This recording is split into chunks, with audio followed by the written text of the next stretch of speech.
transfiguração do Senhor. Transfiguração do Senhor é Jesus, homem velado, ele se revela Deus. Ele ficou brilhando como o sol e suas roupas ficaram como luz. Mas o que está por trás da transfiguração, e aí nós aprofundamos no texto, é o porquê da transfiguração. Por que Jesus tem essa necessidade de subir ao monte para se transfigurar?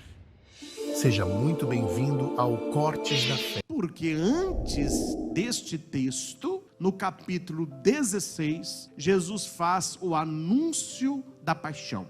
O que é anúncio da paixão? Jesus diz aos seus discípulos que eles estão indo para Jerusalém e lá Jesus seria flagelado, Jesus seria crucificado e lá Jesus seria morto, mas que ele ressuscitaria. Os discípulos esperavam qualquer notícia, qualquer palavra, menos essa, porque morte e morte de cruz é o maior fracasso que um ser humano podia ter. Na cabeça dos discípulos, e nós vemos isso em muitas passagens bíblicas, como tem gente que interpreta errado até hoje, Jesus era um líder político.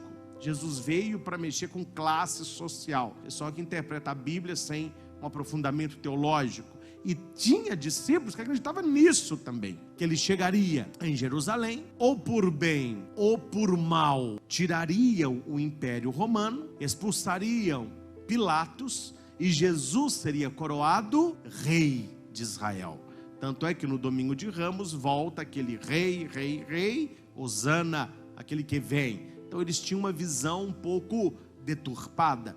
E a visão se prolonga até a ascensão do Senhor. Quando Jesus, ele está pronto para subir para o Pai, ele diz para os seus discípulos: olha, não se afaste de Jerusalém, até que vocês recebam o Paráclito, que é o Espírito Santo. Jesus está falando sobre o Espírito Santo, aí brota um iluminado lá, levando o discurso novamente para o campo político. E ele pergunta: Senhor, é agora que vai restaurar o reino de Israel? Jesus falando do Espírito, preocupado com os reinos daqui. Aí Jesus diz: não vos cabe saber o tempo e a hora. Permaneçam em Jerusalém, porque o Espírito vos será dado. Jesus volta ao Espírito. Então, na cabeça de muitos discípulos, Jesus ele iria mexer com uma sociedade escravizada e que escravizava. Eles não viam que isso é uma consequência da conversão, uma conversão integral do homem, que passa também pelas relações, mas que não se resume a elas. O que o Senhor vem é nos libertar de um jugo maior, o jugo do pecado, o jugo do mal, que se reflete nessas conjunturas sociais. Eles não entendem isso. Quando Jesus diz que ele vai morrer, na cabeça dos discípulos é um fracasso, é o fim do caminho. Mas Jesus já tinha dito que se um grão de trigo ele não morre, ele fica só um grão de trigo. Mas se o grão de trigo morre, ou seja, se o grão de trigo é enterrado, ele germina, ele cresce e de um grão de trigo aparecem tantos outros, ele gera vida. Jesus conhecia os seus e ele viu que os discípulos começaram a fraquejar na fé. Ninguém busca a morte, né? Nós falamos sobre a morte, falamos sobre a vida eterna, falamos sobre o reino dos céus, mas quando o assunto é a minha e a sua morte, vamos deixar para depois. Aqui tá bom. O ser humano não busca a morte. Tanto é que o santo e o mártir, ele não pode buscar o martírio, porque aquele que busca o martírio, ele não é um santo, ele é um suicida. O mártir, ele não busca o martírio é consequência da vida do santo. Jesus não busca a morte, mas a morte será uma consequência da vontade, do projeto e do desígnio do Pai. Para que aqueles discípulos não desanimassem do caminho, o que Jesus faz? Jesus convida, talvez os mais próximos, quem sabe os mais amigos, mas com certeza os que estariam no Getsemane. Pedro, Tiago e João foram convidados para Jesus a virem um pouco à frente e vigiarem com ele, orarem com ele, sofrerem com ele. E eles dormem. Quando Jesus os chama, Jesus diz: não é possível, vocês não aguentaram ficar 1 hora acordado em oração? E diz o texto que Jesus volta, dobra-se sobre uma pedra e ele então sua sangue. Aquele Jesus fraco, com sangue, entregue, até com medo, porque a Bíblia diz que ele chegou a dizer ao Pai: se é possível, afasta de mim esse cálice, é muito sofrimento, mas eu não quero a minha, faça a tua vontade. Eles estavam de olho naquele Cristo fraco, aquele Cristo da cruz, o Cristo flagelado, o Cristo crucificado, fixos em crutes, preso na cruz, para que a visão do Cristo morto, para que o Cristo no Getsemane fosse visto na verdade. O que Jesus faz? Ele pega Pedro, Tiago e João, os leva para o alto. Esse subir no monte é o lugar de Deus, e Jesus mostra quem ele é de verdade. E vendo quem Jesus é de verdade, na transfiguração, Filho de Deus, Deus, você entende a frase que Jesus vai dizer para Pilatos. Quando Jesus olha para Pilatos e diz assim: ninguém tira a minha vida, eu a entrego livremente. Eu tenho o poder de dá-la, eu tenho o poder de recuperá-la, porém, aquele que me entregou a ti tem culpa maior. Não tem esse texto? Para você entender o quê? Que Jesus está naquela posição de cordeiro, Agnus Dei, o cordeiro de Deus, não porque Judas o entregou, não porque os soldados o prenderam, não porque os sacerdotes o levaram, mas porque ele era oferta e ofertante. Ele está ali de livre e espontânea vontade, porque como Deus, ele poderia não ter aceito o sacrifício da cruz. Então ele leva esses discípulos no alto do Tabor para que eles tenham a visão do Cristo desvelado. O livro do Apocalipse, que tem gente que fica horrorizada, meu Deus, o Apocalipse. Apocalipse significa revelação. Revelação é tirar o véu. Na época do véu era para guardar, era para esconder aquilo que eu sou daquilo que não devia chegar a mim. Por isso que revelação é tirar o véu. O Antigo Testamento é velado, o Novo Testamento desvelado. Quem tira o véu? Jesus. Ele é a própria revelação do Pai. No Antigo Testamento, Deus fala pelos profetas. No Novo Testamento, é Deus mesmo que fala através de Jesus, que é o seu Filho. Então, por que, resumindo tudo isso que eu disse, por que acontece a transfiguração? Para que os discípulos conheçam Deus na essência e vejam que Ele é verdadeiramente quem Ele diz que é. E a confirmação de quem Ele é virá pela ressurreição. Por Madalena, a primeira a contemplar a aparição no lago de Tiberíades, o mar de Genezaré, Jesus que come o peixe, Jesus que sopra a paz, Jesus que doa o Espírito, os faz missionários, mensageiros do perdão. Este Cristo ressurrecto, ele é conhecido pelo Cristo da transfiguração. Tanto é que quando eles descem, o que Jesus diz? Não contei a ninguém o que vocês viram, até que o Filho do Homem tenha ressuscitado dos mortos. O que significa Filho do Homem? Humanidade. Então Jesus assume nele aquilo que é nosso, a humanidade. O que significa, meus caros, celebrarmos na Quaresma a transfiguração do Senhor? O que eu fiz agora foi um apanhado teológico. Vamos agora para a parte pastoral. O que significa celebrar a transfiguração do Senhor? Primeiro ponto, precisamos subir ao monte, o monte da espiritualidade. Quem não subir ao monte não verá a Deus. E os montes mais altos, eles estão dentro de nós. Por isso que quem não reza fica na planície, não tem a experiência de Deus, não tem a espiritualidade, que é muito maior que a religiosidade. Eu não sei se é o ponto central das pregações da igreja hoje, mas eu vejo, isso eu que estou falando, e se falarem, pode falar que fui eu que disse, mas digo o que eu disse. O maior problema hoje, ao meu visto, pelos estudos que tenho, da nossa fé cristã, é a falta de espiritualidade de muitos praticantes da missa dominical. As pessoas vão à igreja, elas estão fazendo o rito da missa, mas falta-lhes espiritualidade. O que é espiritualidade? Conhecer a Deus na essência, estar no coração de Deus, ter uma vida de oração, buscar uma sincera conversão, buscar conhecer a Jesus que é nosso Senhor.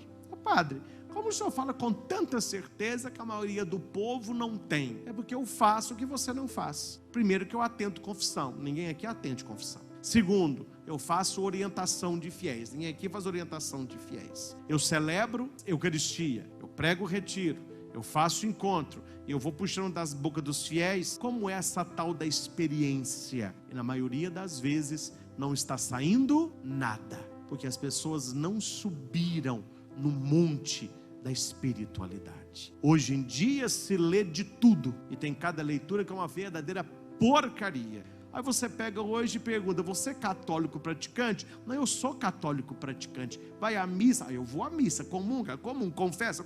Opa, o que você sabe? Te fala o nome de um santo, de santo tal. Não vai sair nada, não sai nada. Falta leitura espiritual. Eu não estou dizendo para você ler só leitura espiritual, mas você precisa ler também leitura espiritual. Porque quando você lê leitura intelectual, você alimenta a mente. Quando você lê leitura divertida, você alimenta a alma, né? A liberdade. Mas para vocês alimentar o espírito, você precisa ler leituras espirituais. A leitura principal, a Escritura, a palavra de Deus, e junto os livros dos santos. Gente, nós precisamos nos alimentar daquilo que é de Deus. Isso, além de tantas outras coisas, é subir ao monte. Não estou puxando a orelha, estou orientando vocês como padre. Sabe outra coisa que algumas pessoas não fazem mais? E por isso estão tão fracas espiritualmente? Que as pessoas estão fracas espiritualmente.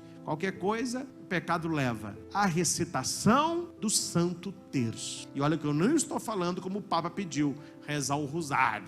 Eu estou falando o terço. Tem gente, olha o que eu vou dizer para você, eu sei o que eu estou falando, viu? Tem gente que nunca rezou um terço na vida. Vocês duvidam? Pois não duvida não, que aqui tem. Nunca rezou um terço na vida. Gente, como que um cristão católico vai ter uma vida santa, uma vida com Deus, uma intimidade com a palavra, se você não reza a Nossa Senhora, que é a nossa mãe, nossa intercessora, rainha do céu e da terra? Aí as pessoas vão levando uma religião superficial e quer graça, quer bênção, quer cura, quer ser feliz, quer caminho aberto, quer... mas não, minha filha, aí não tem como. Aí você fala: não, padre, é tão bom ler a Bíblia, tentando milagre, né? Hoje a gente não vê milagre, né? Eu falei: o povo da Bíblia rezava, né? O povo daquela época rezava. Você vê, quando Elias foi fazer o desafio lá do fogo, ele rezou a manhã inteira, de olho levando, de braços erguidos para o sol. Não é uma oração de 5, 10 minutos, ele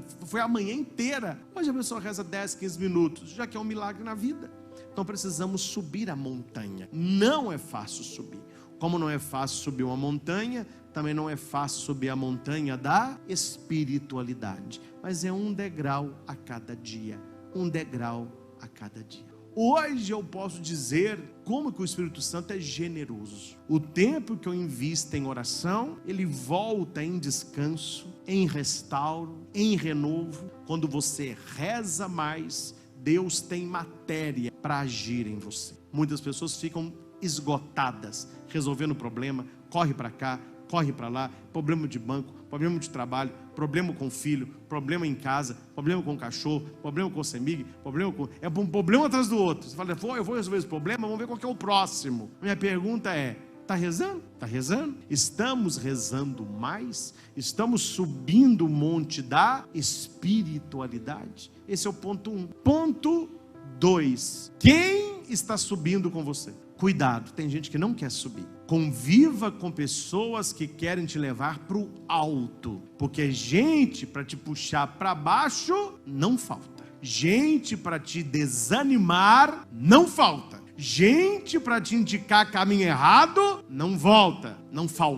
gente para dizer para você não tem jeito, é o que mais tem. Então não adianta subir, é preciso com quem? Tirando Deus que já nos espera, com quem você está subindo esse monte? Com teu marido, com a tua esposa, com a tua família, com teus filhos, com teus amigos, com quem? No alto do monte, entrar na nuvem. Esta nuvem que cobre o alto do monte é uma alusão ao Êxodo, quando Moisés sai da terra prometida, ele constrói a tenda, a festa das tendas, e quando Deus visita Moisés, desce uma nuvem. Então esta nuvem para o judeu é a presença de Deus. Então não adianta você subir no monte se você não entra na nuvem. É impossível você entrar na nuvem que é Deus e não ser molhado pela sua graça. A nuvem é Deus. Quando Gabriel fala com Maria, você vai ser mãe. Eis que o poder do Altíssimo te cobrirá com a sua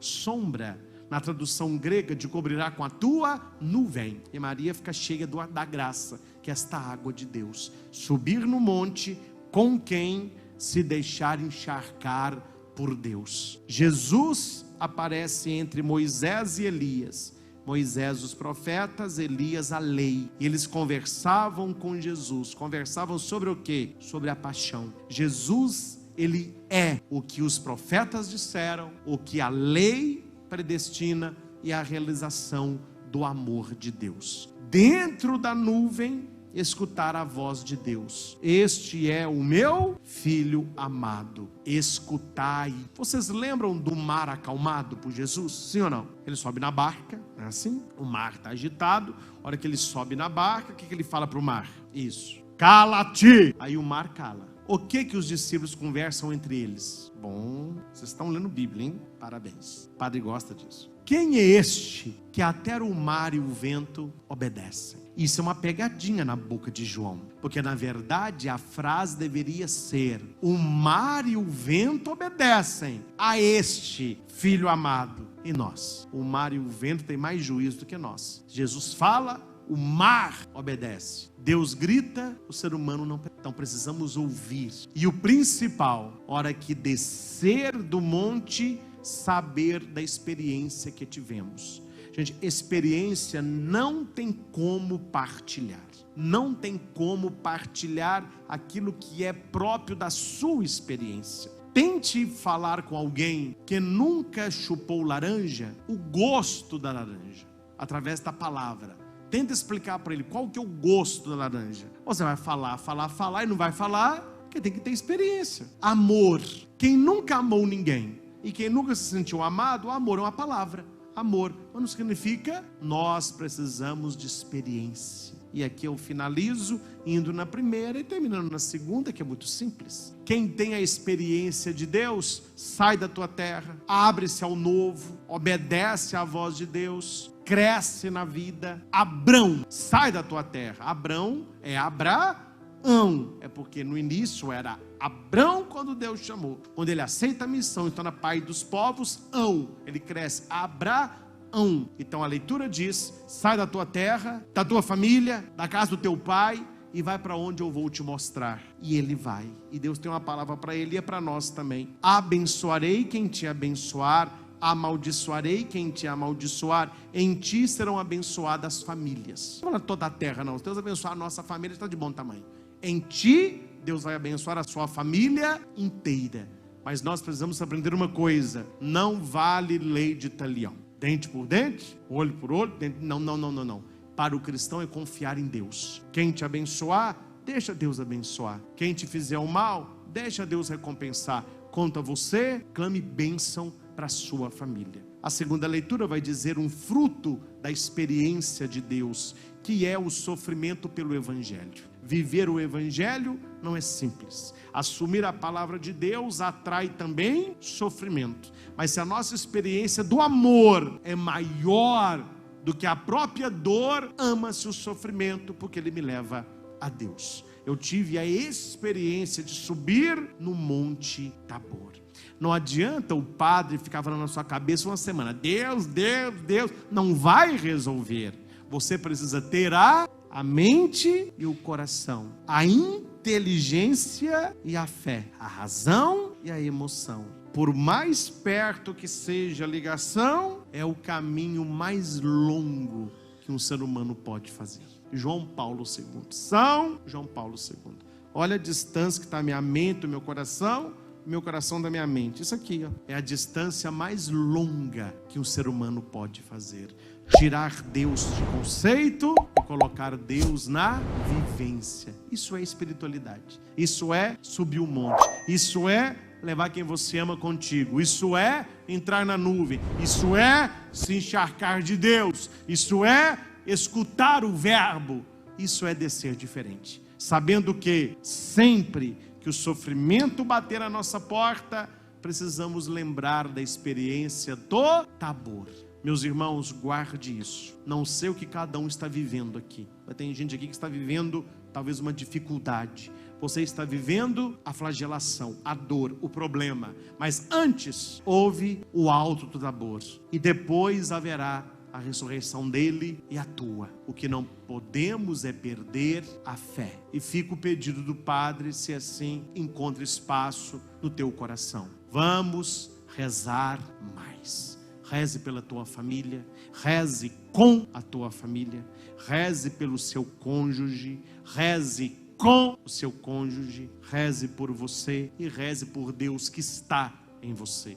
Você é templo do Espírito Santo. Aí nós vamos celebrar não apenas a transfiguração de Cristo, mas a nossa transfiguração pelo nosso batismo em filhos e filhas de Deus. Ao Senhor Jesus, que nos convida ao alto do Tabor, para com Ele nos transfigurarmos, toda honra, toda glória e todo louvor. Louvado seja nosso Senhor Jesus Cristo. Quer mais momentos de reflexão e espiritualidade em sua vida?